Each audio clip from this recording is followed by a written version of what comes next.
Father, we are so thankful for your grace and for your mercy. Lord, you have truly washed us and cleansed us. And Father, we are so thankful that we can come to you and that,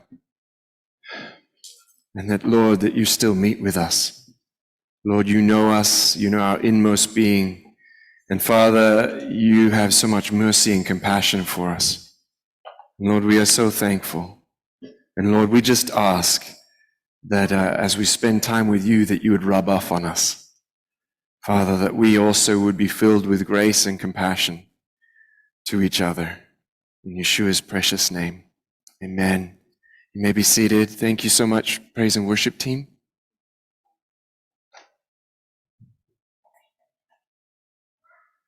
Yes, welcome back, Ren and Vicky. It's good to see you. It's been a while. So it's so good to see you guys. It's been a couple of years, so it's great for you to be here. And Sarah, welcome from all the way from Canada. So I can't claim to be ever. I mean, I've visited Canada many times. We live 2 hours from Niagara Falls, so yeah. We only buy Canadian maple syrup. It's the best in the world. Yep. Okay, there you go. So you can get it at Costco. Costco sells it. It's made in Canada. Yeah, it's good stuff. But no, welcome, Sarah. And it's just so good to see everybody. We are, as you know, as many of you have followed with us, we've come through all of the festivals. And so we just had Sukkot last week. It was so good. How many were so thankful for that sunny weather? It was so great, right? I mean, for those of us who were camping the day before, it was a little bit sprinkly, rainy, we're like, oh dear, what's going to happen? But then Saturday comes and it's just perfect weather the whole day. We even got a little bit of sun, I think. So it was so good to be there and just to remember God's provision. He is so good to us. So we are going to go back into Jeremiah, and there are, some things that I want to look at in today's passage. We're in Jeremiah 13. If you've been tracking with us, let's go to this one. Yep. So we are, as a recap, because it's been a couple of weeks. If we are looking through a timeline, I always find a timeline to be really beneficial when you're studying either the prophets or even Paul's epistles. It's really good to have Acts open when you're dealing with Paul in any of his letters, because then you can find out what was going on at that time. And then it's always good to know who was in charge, what was the ruling empire, who was the king, what was some of the dynamics that we're experiencing. Because as you know, well, we all like to complain about politicians. That's nothing new. That's been around since there were politicians and kings and everything. We should be just thankful that we get to change them out every 3 years versus, every 60 or 70 years. So that's really the only difference. But in this case, we know that Jehoiakim was put in power by Pharaoh Necho. Now, Pharaoh Necho was not really happy because he had gone up to support the Assyrian Empire, and the Babylonians, the Medes, the Persians had all banded together with the Scythians, and they had destroyed the largest empire in the world. So you want to talk about major economic shifts, major political shifts. Think of economic powers. So the fall of the Soviet Union. No longer were there two major world powers. Now all of a sudden, the US is the major power. Imagine what it would be like, or what it will be like, when the US is no longer the major world power, right? You can imagine that sort of shift where you're all looking at me like it's a strange thing, but it seems that world empires only last between 200 to 300 years on the world stage. Just look at historically speaking. Okay, where they are prominent. And so it changes. And so Jeremiah is seeing this change, and the Lord is speaking to him through this. And of course, Jehoiakim is put in power by Pharaoh Necho on his way back from losing to the Babylonians. And so we are in a 3-year time period between 608 BC and 605 BC. And so there's a lot that's going on in this passage, or in this time, I should say, and we're going to go ahead and read this story in Jeremiah chapter 13. Thus says Adonai to me, well, thus said Adonai to me, go and buy yourself a linen waistband and put it around your waist, and don't put it into water. So I got a waistband in keeping with the word of Adonai, and I put it around my waist. And then the word of Adonai came to me a second time, saying, take the waistband that you bought, which is on your waist, get up, go to Perath, and hide it there in the cleft of the rock. So I went, I hid it at Perath, as Adonai commanded me. Now it came to pass after many days that Adonai said to me, get up, go to Perath, and take the waistband that I commanded you to hide there.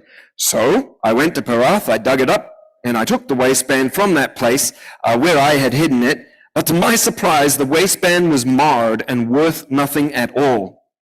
Then the word of Adonai came to me and says, thus says Adonai, just so I will mar the pride of Judah and the great pride of Jerusalem.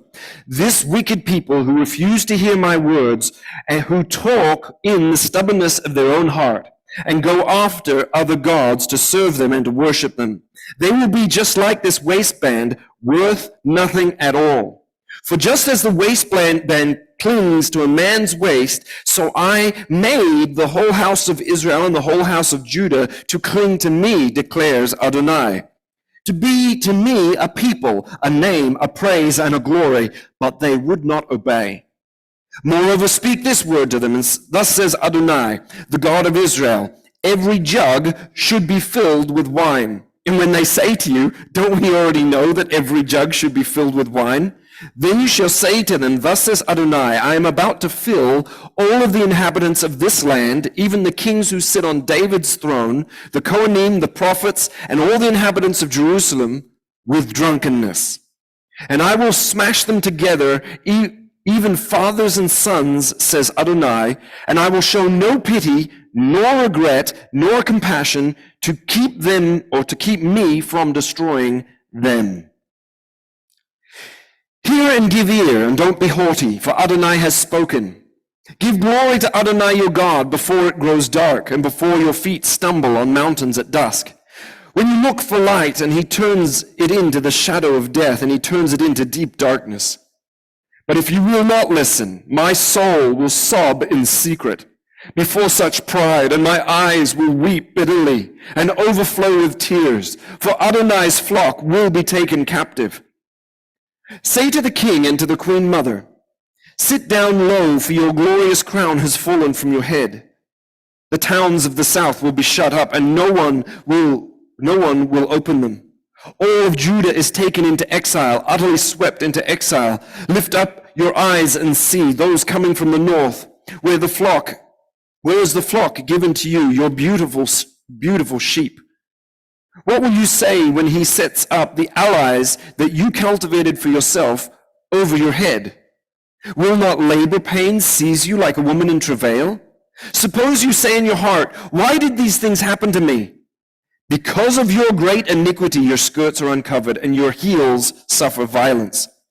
Can an Ethiopian change his skin, or the leopard his spots? So could you do good, that you who are accustomed to doing evil. Therefore I will scatter them like drifting straw, like the desert wind. This is your lot, the portion measured for you from me. It is a declaration of Adonai, for you have forgotten me, and you have trusted in falsehood. Therefore I will also uncover your skirts over your face, expose your shame, your adulteries, your lustful neighings, the lewdness of your prostitution. On the hills in the field I have seen your loathsome acts. Oi, you, Jerusalem, you are unclean. How much longer? All right, let's go to the next slide. Let's talk about this linen waistband. Linen waistband. This is a map of Israel and the surrounding areas.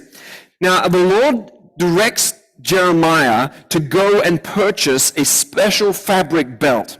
You can look them up online. It's just, you can look for cloth waistband or cloth belt. In those days, it was anything from, this wide to being a full sash that would go around your middle. It was something that was close to you, but it was decorative, right? It was usually made out of a good material. Linen was pretty common, but it was probably fine linen, and it was a good quality. And it would have looked nice. And then, we see that Jeremiah, he just immediately goes, obeys the Lord. Yep, sure. You've told me a bunch of stuff. I've done it before. Let's go do this. I'll buy a linen belt. Okay. All right, Lord, I'm wearing a linen belt. This is great. Okay, now take it to Perath. Now, here's where the story gets a little complex. Perath is actually the Hebrew word for the Euphrates. All right, so I bring my map. He's down in Jerusalem, which is way down the bottom. Okay, so that's really right in the middle of Israel. And you can see Jerusalem way down there at the bottom. Now, Perath, the Euphrates, is the river that cuts off the top right-hand corner. So it goes from center of the map all the way down to center right. You see that little blue line? Can you see it on the back? See that little blue line? Sort of, kind of, there's a road that goes along it because that's where everybody traveled. Now, here's the thing. Damascus is right in the middle. You see Damascus? That's the capital of where? Syria. Now, what city had fallen to the Babylonians only a year or so before? Damascus. Actually, it was about 6 years before that Damascus had fallen to the Babylonians. But both the capitals, even the secondary capital of Assyria, had also fallen. And so, God says to Jeremiah, okay, take your waistband and go bury it up at Perath. Now, he didn't say where. He just said, go bury it up there. Regardless of which way you walk, there's desert most of the places. There's two different ways you can get there, but both of them are about 560 kilometers one way. Okay, so it's like God says to you, okay, great, go get a belt. You're like, yeah, I've got a belt. Awesome, this is a nice belt, thanks God. Now walk down to Melbourne and bury it down there. You're like, are you serious, God? Walk down to Melbourne. Now, I did a little bit of research because I wanted to find out how long would it take somebody to walk down to Melbourne. I found somebody who actually walked 100,000 steps in one day. But they got up at 2 a.m. and they weren't done until about 10, 11 o'clock at night. It's 100,000 steps. That's about 100 kilometers, right? Because one step is approximately 1 meter. I don't know if you know that, but that's kind of how we ended up with meters. It was basically one step, or yards, originally yards, but that was 1 yard or 1 meter, right? That was basically the idea. So this guy did 100 kilometers in one day. It's not very common, all right? Not very many people go out of their way to walk all day. And you do have to sleep and eat, and so let's just assume that, and let's assume that guy who was walking 100,000 steps actually did it on flat ground, okay? But do you know what is north of Israel? Is it flat? Okay, I don't know if you see the ridges right near Damascus. That's the mountain ranges of Lebanon, okay? Now, where do rivers start? Do they start in the valley or do they start on the mountains? Come on, kids. Where do rivers start? Mountains. So if you're going up to the beginning of the river, where are you going up? Mountains. So I said, well, he's not going to be walking 100K a day. That's just not going to happen. And then I went and did some research. I said, well, what about in Nepal? Hey? How far can you walk in a day in Nepal? So apparently, walking about 12 kilometers a day, so 12 kilometers a day can be done in Nepal with a decent amount of fitness. And we'll assume that Jeremiah is fairly young at this point, and he is pretty well in shape, maybe in the prime of his life. So let's say he can walk somewhere between 12 and we'll even say 50 kilometers a day if it's flat. But you can get going, but 12. Either way, he's got to go there and then back. And then it says some days later, God says, okay, now go get it. You can just imagine Jeremiah's like, well, that was a great walk. First time's an adventure, right? You walk there, it's great, it's fun. I don't know if any kids have done it. We used to ride our bikes 15 miles down to Triphammer Creek. And we'd do it, we'd ride there, swim all day and ride back. And that was just normal. But he's just done this, 1,000-kilometer trek because he had to go there and back. And then God says, now go get it again. Go find it. Well, he knew where he hid it the first time, so he goes and he does it. And all of this he does without complaining, without asking God. He simply obeys. He simply obeys. All right, so this trip would have taken him at least 2 to 3 months, right? There and back in a month to a month and a half. That's a month and a half of walking, and then there and back again. So 2 to 3 months of walking. It's a serious trek. And for this reason, people have actually wondered whether Perath is actually a reference to Perah, the Wadi of Perah, which is only 4 miles away from Jerusalem. It's possible, maybe it did, but if we're going to be honest with this text, I think everywhere else that Perath is used, it refers to the Euphrates. So I think he actually did the trek. So that's my opinion. There's 2 different opinions out there. Now you know both of them. Is it the one that's only 4 miles away, or is it the one that is 350 miles or 560 kilometers away? I think he went on the long trek, and I'll tell you why. He had to pass Damascus 4 times. Regardless of which path he took, he passed Damascus 4 times. You know what he would have seen all along that road? What would he have seen? Refugees. What else? Burned down cities. The evidence of destruction, right? These cities had just been, if you see the evidence of war, you see siege weapons, burned cities, dead people possibly, or a ton of graves at least, you would have seen death and destruction the entire way, all right? And so Jeremiah would have seen that 4 different times, right? And so then, when he finally comes back, finally God says, now I'm going to tell you why you did that. He says, listen, Jeremiah, here's the meaning behind the spoiled cloth belt. God explains to Jeremiah that this belt is like Israel. It has been ruined beyond value. It is worthless. Why? Because it has been taken to the Euphrates and buried there. And he says this cloth belt is just like my children Israel. And he's saying, listen, the people are going to be taken to the Euphrates, buried amongst the people there, and they will become worthless there. Do you see? This belt represents Israel. God says, listen, you think that you have value in and of yourself. But the reality is, the value that you have is simply because you were wrapped around me. I'm the one who gave you glory and honor. You had glory and honor because you were wrapped around me. You are my chosen people. And while you were in covenant, wrapped around me, so close to my heart, you had value and honor and worth. But now we're going to remove you, bury you in a foreign land, and you'll become worthless because you'll become separated from me. God then speaks about their pride. He says their pride, their arrogance, the stubbornness of their idolatry. He says, these are the reasons why I'm going to bury you, why I'm going to send you into exile. You were supposed to be a light to the nations. You were supposed to be this beautiful adornment that just shone the glory of God. But you would not listen. You hear that statement, but you would not listen. Don't the people realize that their only value, their significance comes from being in relationship with God? That is where our worth comes from. Our worth is very much tied up in what we worship. Worthship. Your worthship is actually where we get worship from. Your worship. Your worthship. And so here we gain value because we are wrapped around God. We are bound to God. But just like this cloth garment, we lose our value when we are separated from God.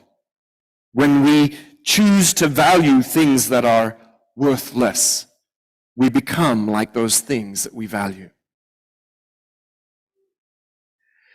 Then God says to Jeremiah, he gives him another symbolic act. He says, listen, you're going to go down. I don't know if he went to Anathoth, where his hometown, or to Jerusalem, but he went down and he was just talking to a bunch of people about some wineskins or wine jars, and says to them, he says, listen, aren't they supposed to be all full? I'm guessing that they weren't all full. And the people look at him strange and say, yeah, they're all full. They're supposed to be all full.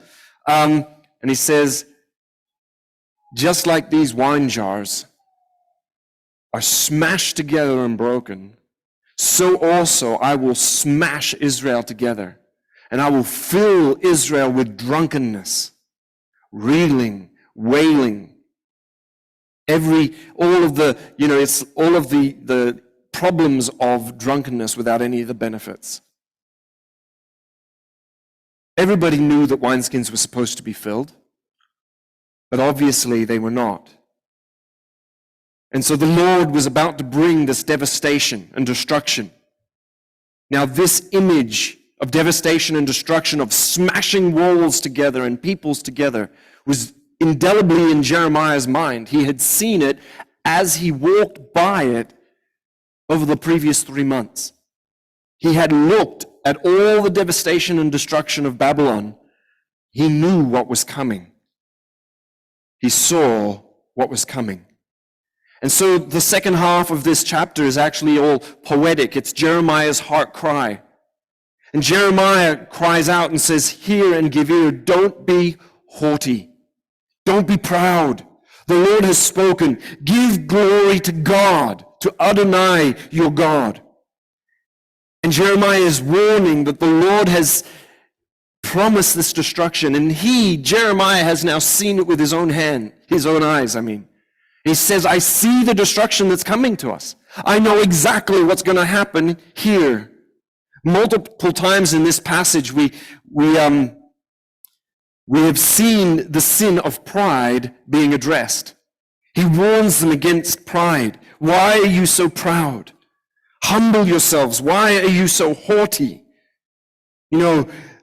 If you will not listen, my soul will sob in secret before such pride. My eyes will weep bitterly over what I see, because they refused to give glory to God. Jeremiah realizes in verse 17, where he says, if you won't listen, if you don't give glory to God, I will have to sob in secret because nobody else will hear me.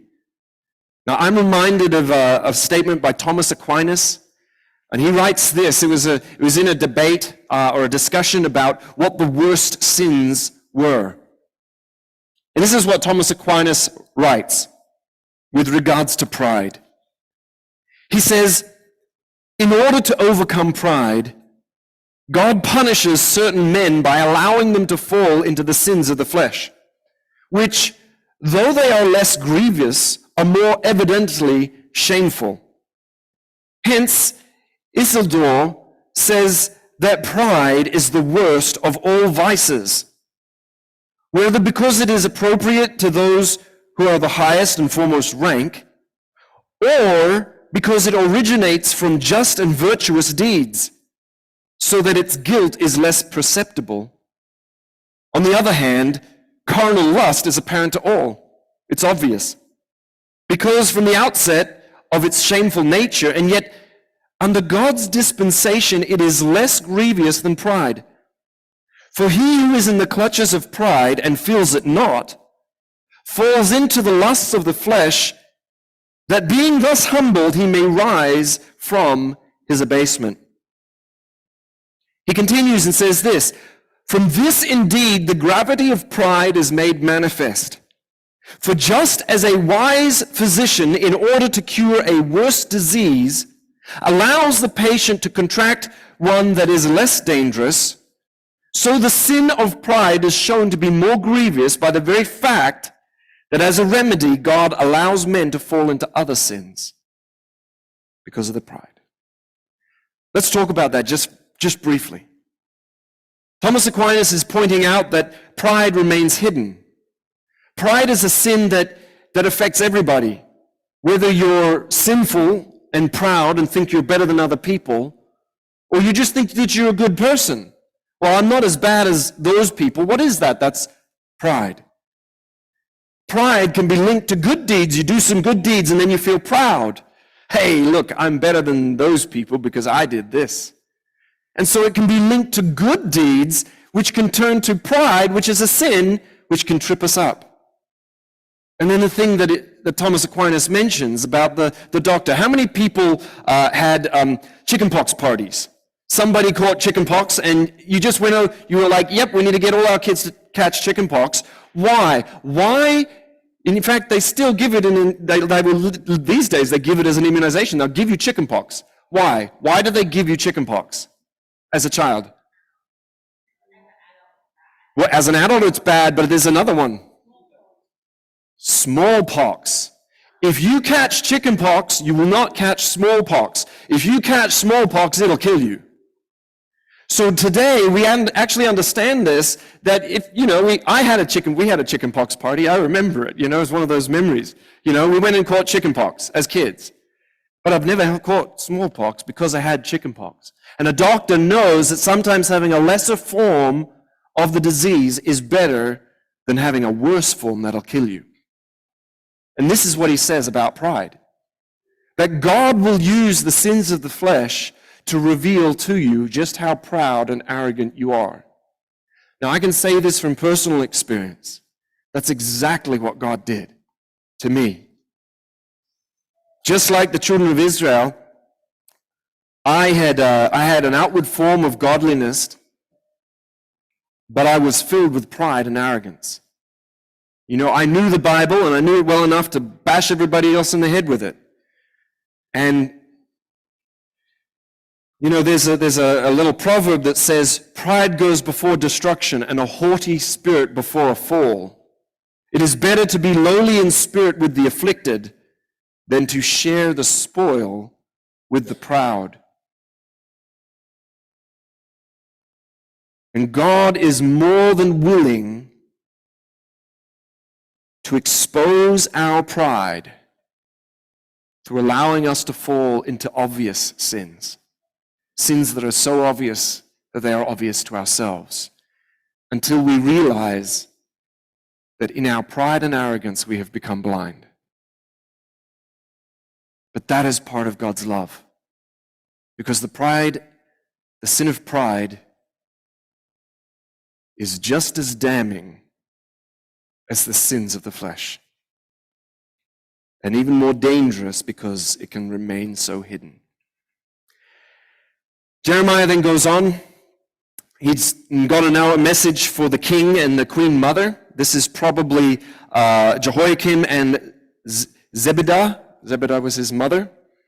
And he's warning them to humble themselves, resist pride and humble themselves, to take their crown off, to humble themselves before the Lord. You see, an individual's pride will cause that individual to stumble. But the pride of leaders can lead the country to destruction. We like to, we like to think that all people are equal, but some people are more equal than others. Right? That's communism for you, by the way. Everybody's equal, but some are more equal than others. But the point is that some people's decisions have more effect upon the nation than other people's decisions.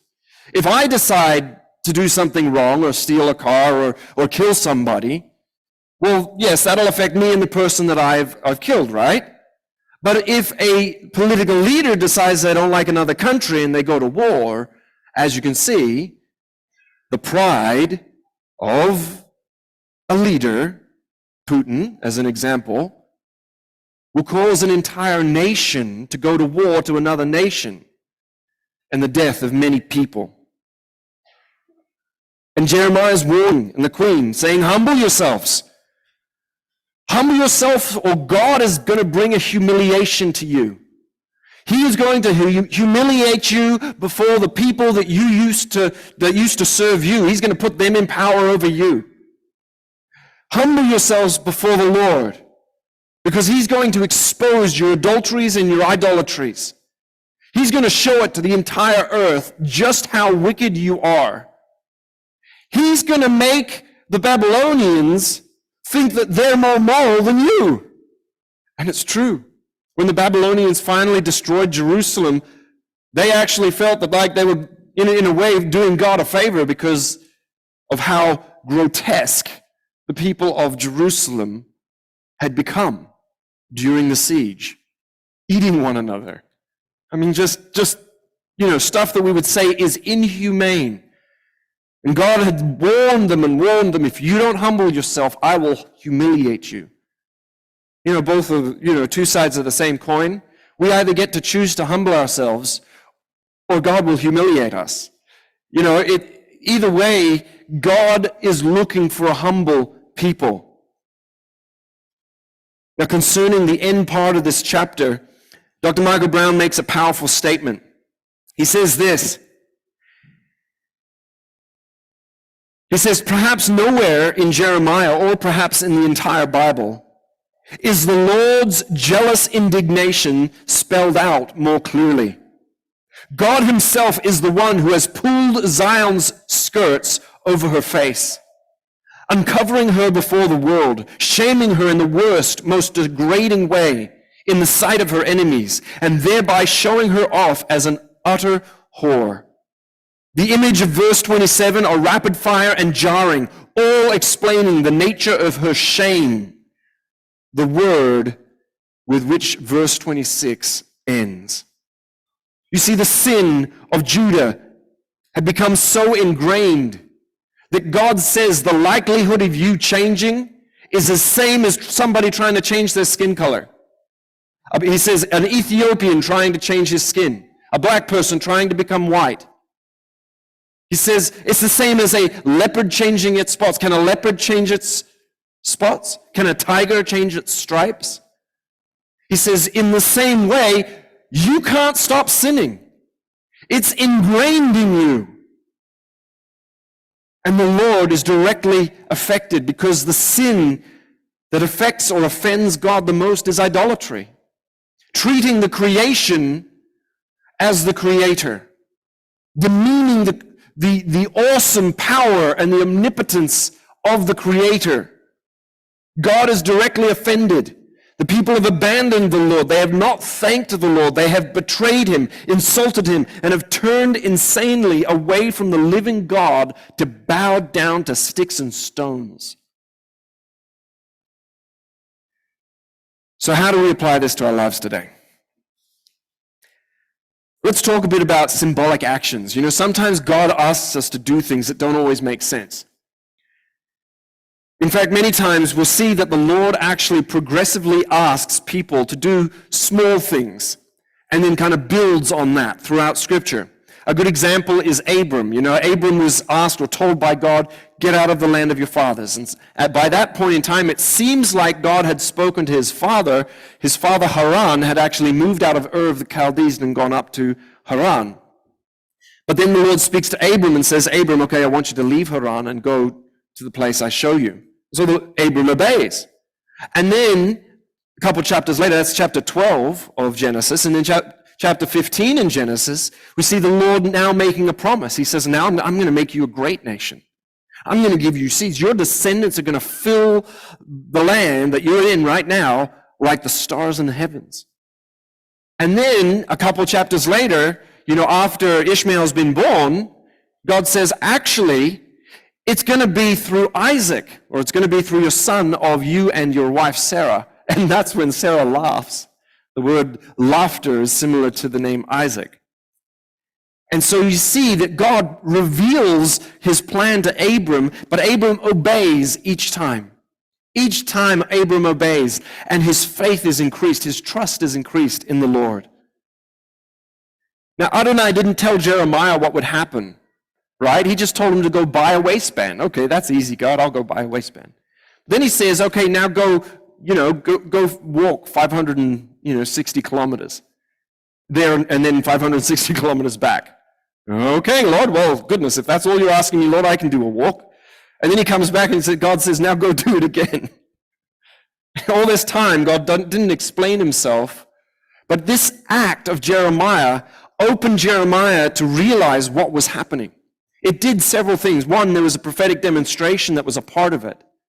But a second part is that it absolutely put inside Jeremiah, he knew exactly what was coming. He had seen it now with his own eyes. And so the Lord sometimes tells us to do different things. We should be open to do what the Lord asks us to do. Sometimes it can be as simple as showing love to our neighbors. Encouragement to our colleagues at work. The Lord just puts on our heart, just go talk to that person. Tell them that God loves them, that I love them. And you do, and it just really means something to that person. Sometimes it can be more difficult. Sometimes it could take a travel, a distance. You might go on a mission trip, as an example. You might give 3 months of your life to pour into somebody's work in another nation, but into the kingdom of God. And it takes more from you. And then there's other times where God might actually call you to go, to take your family and go. But God is always faithful. He always leads us gently, and as he leads us, our trust in him grows. We see his provision. We see how good he is. He is always faithful. So this is one way that we can apply this. We're going to say, okay, Lord, if you're asking me to do this, Lord, let me be faithful to do what you've set before me. The second thing that I think we can apply from this passage is the reality of pride. Pride is a sin that I have fought with most of my life. When I was 14 years old, I rededicated my life to the Lord. But it took 4 years for me to humble myself and repent. It wasn't until I was 18 that I really, really broke. Because for 4 years, I actually thought I had something to offer God. That God was benefited by me accepting him. There was a sense that, hey, God, you've got me and I'm something. And it took 4 years for God to break that. And for it to be absolutely obvious to me that without him, I'm nothing. Worse than that, I'm worse than nothing. I become useless. Not just to God, but to anybody. But God was faithful to me. And when I look back at the breaking, yes, it took several years just to get over the pain of that experience. But it's the best thing that ever happened to me. And I am so thankful that God in his mercy took me through that path. Isaiah 64 verse 5 reminds us that for all of us, we've become like one who is unclean. And all of our righteousness is as filthy rags, a filthy garment. And all of us wither like a leaf, and our iniquities carry us away like a wind. You see, we seem to think that the good deeds that we do will seem to get us credit with God. Jesus tried to address this with the Pharisees. He said, the problem with the good deeds you're doing is your heart attitude is completely wrong. The reason you're doing them is not motivated out of a love for the people that you're doing the good deeds. You're trying to get favor. You're trying to buy my favor. You're trying to get in good with God. It doesn't work because that motive in and of itself taints the good deeds that we just did. So even the good deeds we do are unrighteous. They're like a filthy rag, a spoiled garment. And in our case, like that waistband, they'd become worthless. Pride is thinking that we are more than we are. It refers to an unwarranted attitude of confidence. While pride can be sometimes a positive connotation of self-worth or boasting, it is often used in scriptures to refer to an unhealthy, elevated view of oneself, one's abilities, or one's possessions. Pride is thinking we are more than we are. That can be a little bit more or a lot more. One of the things about people who are proud is a lot of times they're the last person to know. But everybody else can tell a person who's proud. How many have run into a person you're like, that is a proud person? Yeah? You know, one of the awkward things after I had broken was having conversations with people. They literally put it to me this way. They said, because I was an assistant team leader, there's a whole story to it, of course, but they told me later, this was a year or so later, and they said, we were so glad that you weren't on our team. They could hear me coming. You know what was even worse? I used to record my journals on a little micro cassette tape. Okay, do you remember those micro cassette tapes? So I would record my journals because I hate writing. I love it. I can record it. When I went back and listened to myself during the first half of the trip, I could hear the pride in my tone of voice, just simply talking to myself. That's how bad it was, and I didn't even know. But because of the breaking, because my eyes were open by the end of the trip, when I went back to write up my letter to my supporters, on a mission trip, a letter to my supporters, I tell you what, I was embarrassed. Like, no wonder everybody else knew. I can hear my own tone of voice. Pride is thinking that we are more than we are, but it's also the process of forgetting who God is. Because we elevate ourselves, so in the process of elevating ourselves, we are trying to bring God down to our level. We are forgetting how big God is. Humility, though, is actually remembering who we are in relation to God. We're the creation. He's the creator, right? We need him. He doesn't need us. I know that there's sometimes this sense where we are something more. No, we are the creation. Our value is linked directly to how close are we tied to the Lord. Are we wrapped around him? Well, it would be foolish of the belt to think that it has worth simply because it's a belt. No, this belt, for instance, has worth because I wear it, or a lot, right? I wear it, so it has value to me. But if this belt is chewed by my dog, which she might do, or does do sometimes, and it's no longer on me, the belt has no value. And so pride is forgetting ourselves. A really good example of this in Scripture is from Daniel chapter 4. Daniel chapter 4, we get a really good perspective of this. It is a letter that King Nebuchadnezzar wrote. Now, it's actually really phenomenal that we have the entire letter. It was a royal edict that he wrote out after he had been humbled. Now, how many know the story of Nebuchadnezzar?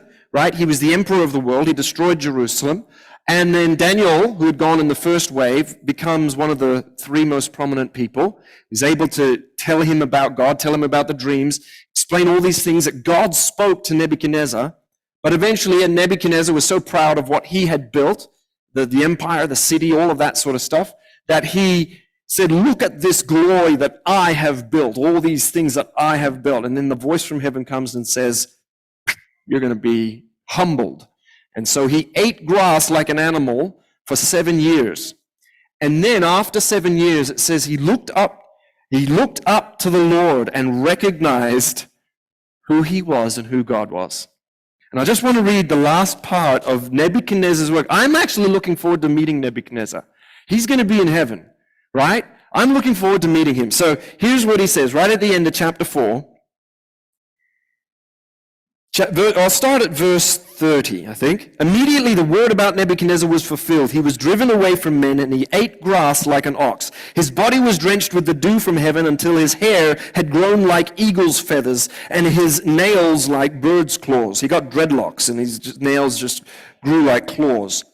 And at the end of the appointed days, I, Nebuchadnezzar, raised my eyes up to heaven, and my sanity returned to me. And so I blessed the most, praised and honored him who lives forever. For his dominion is an everlasting dominion, and his kingdom endures from generation. All the inhabitants of the earth are counted as nothing. He does as he wills with the army of heaven, and the inhabitants of the earth, no one can hold back his hand or say to him, what have you done? And at the moment my sanity returned to me, my majesty and my splendor were restored to me. For the glory of my kingdom, my ministers, nobles sought me out, and I was reestablished over my kingdom, and I became even greater than before. Now I, Nebuchadnezzar, praise, exalt, honor the King of heaven, because all of his works are right and all his ways are just. He is able to humble those who walk in pride. Man, that gives me encouragement. If you've ever needed encouragement for praying for the political leaders, you guarantee that Daniel was praying for Nebuchadnezzar that entire time. You know what? We need some Daniels who pray for our political leaders and say, God, humble our leaders. God, get a hold of our leaders. I want to see our leaders in heaven. I don't want any of them to go to hell.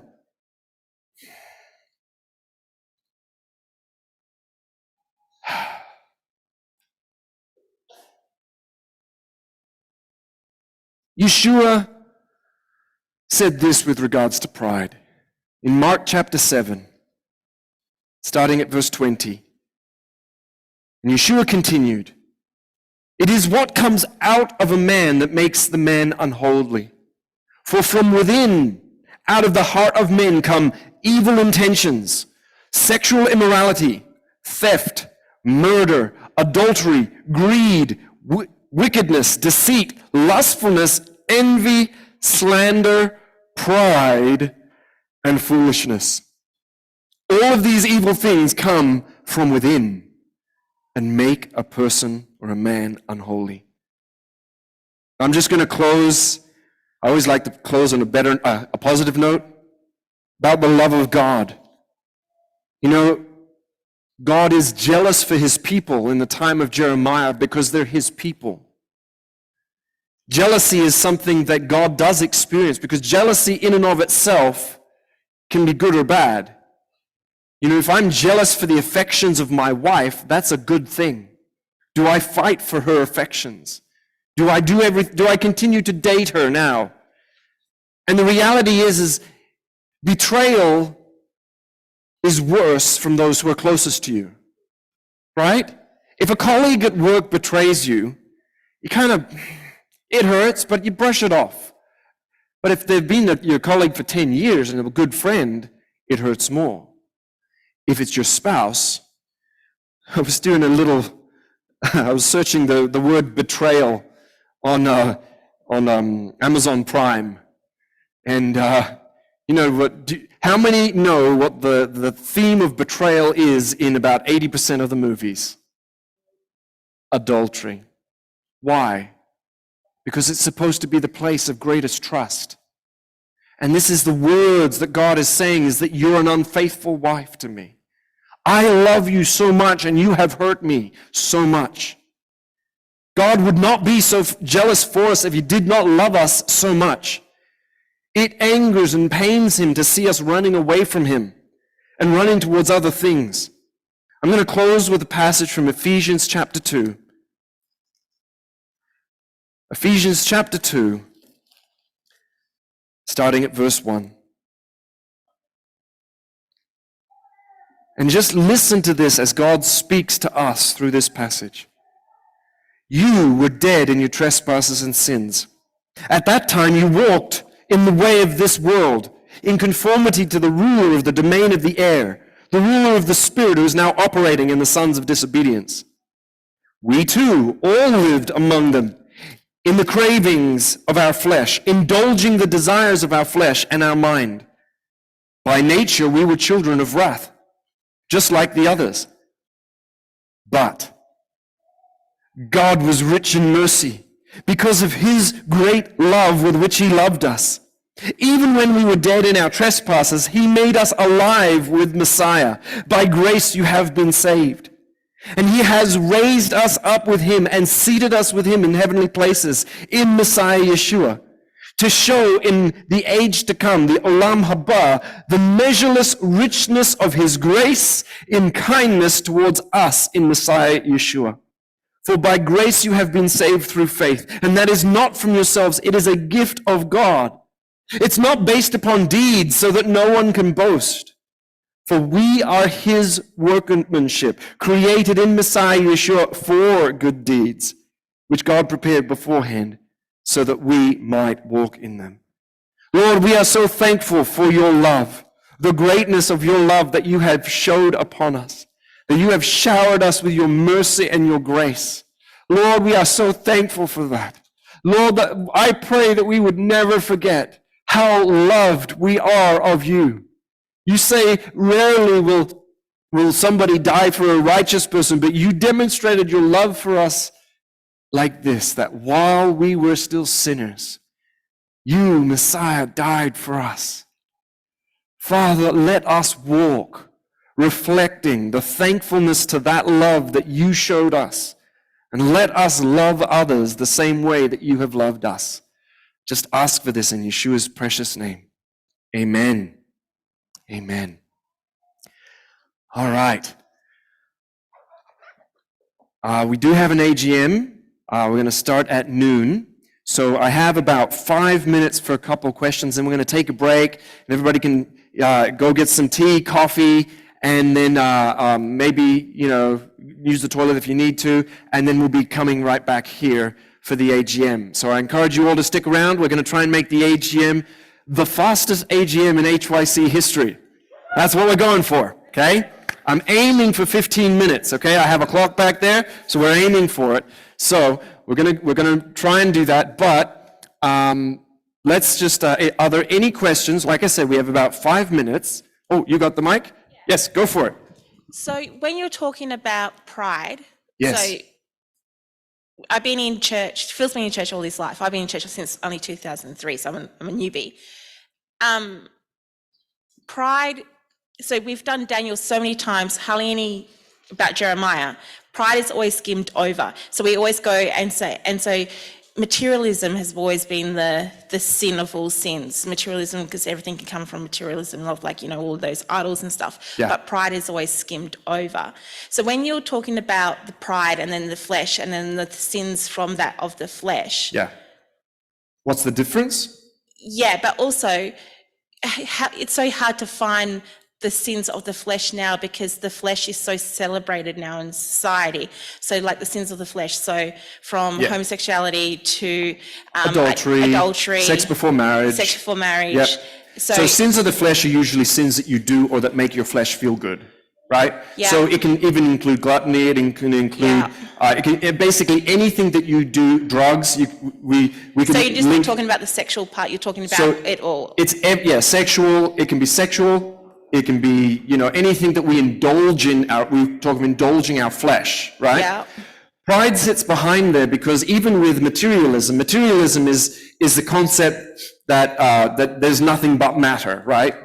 Is that what you're talking about? So the basic atheistic, materialistic worldview. Yes. So when I've been in churches before and we've never had a sermon about pride before and the evils of pride. Yeah. So when Daniel comes in, it's always the sorrow. So when Jerusalem falls, it's the sorrowful. Yes. So we hear it from that of your children, the firstborn's being taken away and the sorrow of that and the sorrow of Jerusalem. Yep. It's never the sins of Jerusalem and the heartache of what God is feeling there and the pride and everything so it's just never being put together in Phil and I have been to I think 5 churches now, and it's never been placed in that way. So when you're talking about it, and then with the flesh, I wasn't quite sure where we'd put, is that the flesh, is that all those other sins that we hear about?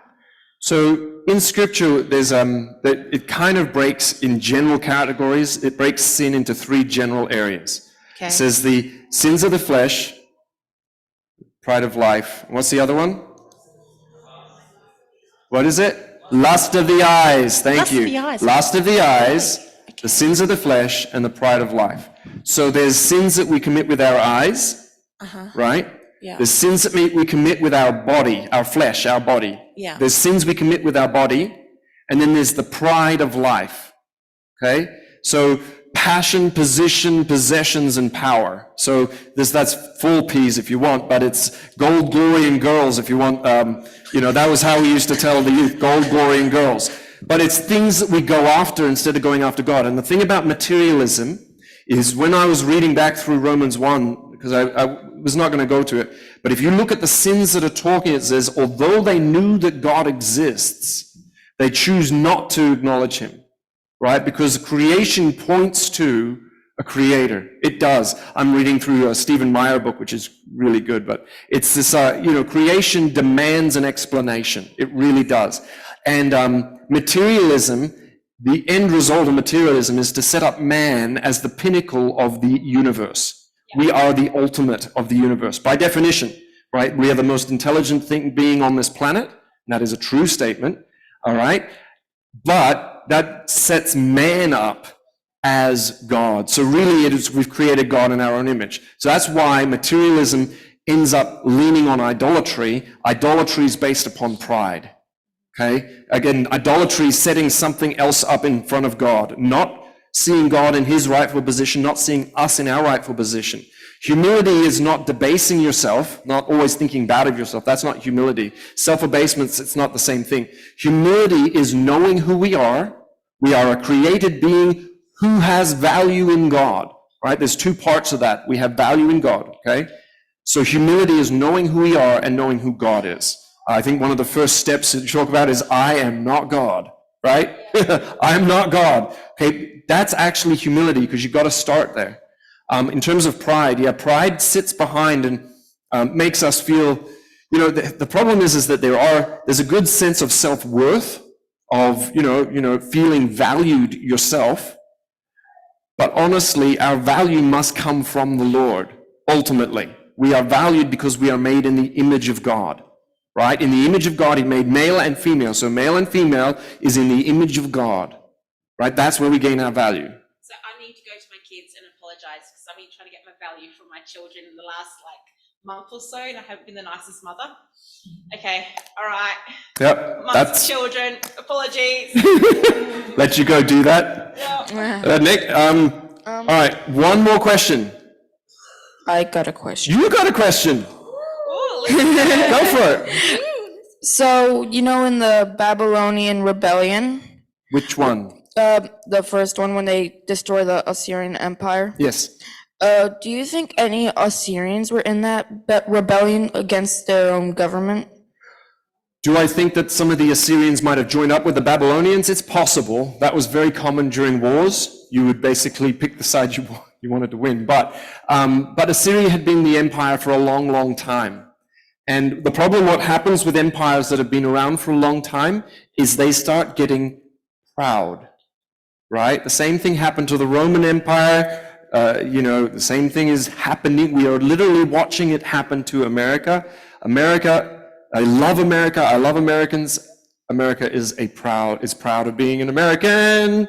Well, at least I know I'm free. Okay, the whole thing of pride has gone to an extreme, and guess what? God will humble America. It doesn't mean that everybody dies, by the way.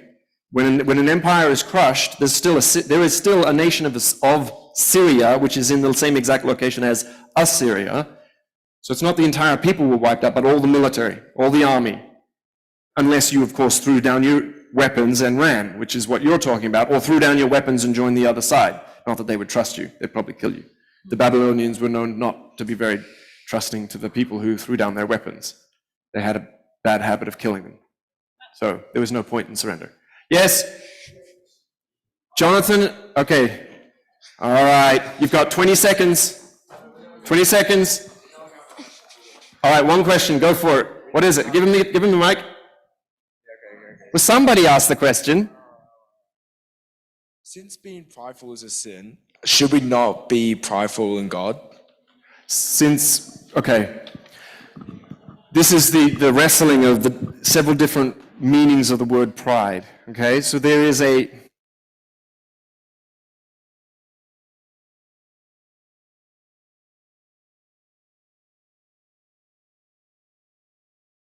It's all good. I think the power went off. It's okay. So the problem is in English, all right? We use the same word for two different things, all right? And so we talk about being proud of our children. There's a sense of accomplishment in the fact that our children are following the Lord. There is a sense of accomplishment, and we call that pride. But that sort of pride, if, in a small sense can be okay, but then it can grow into being, where your children are almost like God and can't do any wrong or anything like that. So you can see that even a healthy sense of, accomplishment in your children can grow into something that's not healthy.